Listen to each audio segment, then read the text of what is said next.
بسم الله الرحمن الرحيم.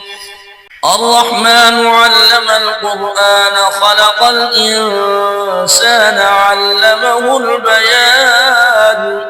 الشمس والقمر بحسبان والنجم والشجر يسجدان والسماء رفعها ووضع الميزان ألا تطغوا في الميزان وأقيموا الوزن بالقسط ولا تخسروا الميزان والأرض وضعها للأنام فيها فاكهة والنخل ذات الأكمام والحب ذو العصف والريحان فبأي آلاء ربكما تكذبان خلق الإنسان من صلصال كالفخار وخلق الجن من مارج من نار فبأي آلاء ربكما تكذبان رب المشرقين ورب المغربين فبأي آلاء ربكما تكذبان مرج البحرين يلتقيان بينهما برزخ لا يبغيان فبأي آلاء ربكما تكذبان يخرج منهما اللؤلؤ والمرجان فبأي آلاء ربكما تكذبان وله الجوار المنشآت في البحر كالأعلام فبأي آلاء ربكما تكذبان كل من عليها فان ويبقى وجه ربك ذو الجلال والإكرام فبأي آلاء ربكما تكذبان يسأله من في السماوات والأرض كل يوم هو في شأن فبأي آلاء ربكما تكذبان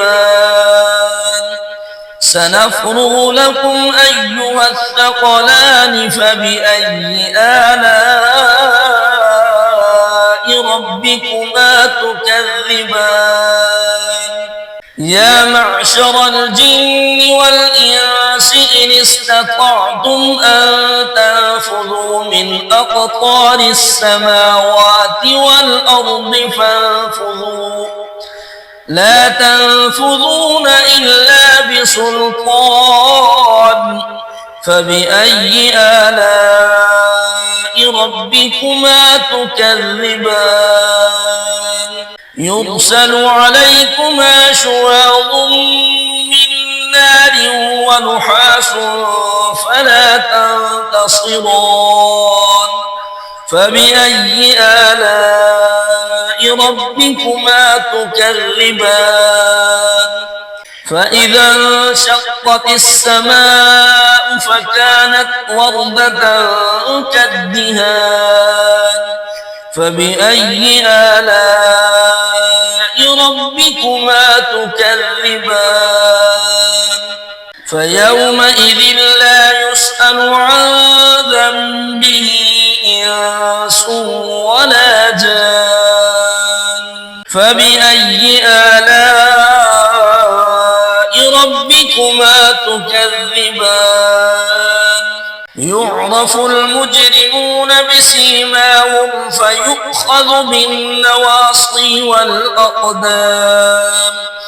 فبأي آلاء ربكما تكذبان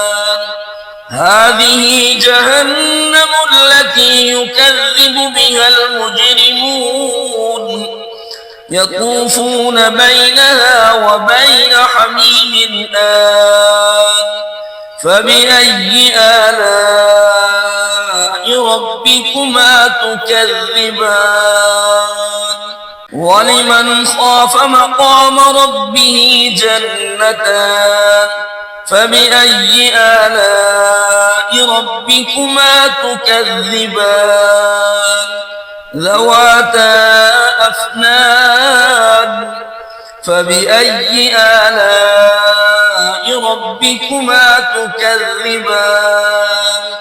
فيهما عينان تجريان فبأي آلاء ربكما تكذبان فيهما من كل فاكهة زوجان فبأي آلاء ربكما تكذبان متكئين على فرش بطائنها من استبرق وجنى الجنتين دان فبأي آلاء ربكما تكذبان فيهن قاصرات الطرف لم يطمثهن إنس قبلهم ولا جان فبأي آلاء ربكما تكذبان كأنهن الياقوت والمرجان فبأي آلاء ربكما تكذبان هل جزاء الإحسان إلا الإحسان فبأي آلاء ربكما تكذبان ومن دونهما جنتان فبأي آلاء ربكما تكذبان مدهامتان فبأي آلاء ربكما تكذبان فيهما عينان نضاختان فبأي آلاء ربكما تكذبان فيهما فاكهة ونخل ورمان فبأي آلاء ربكما تكذبان فيهن خيرات حسان فبأي آلاء ربكما تكذبان حور مقصورات في الخيام فبأي آلاء ربكما تكذبان لم يطمثهن إنس قبلهم ولا جان فبأي آلاء ربكما تكذبان متكئين على رفرف خضر وعبقري حسان فبأي آلاء ربكما تكذبان تبارك اسم ربك ذي الجلال والإكرام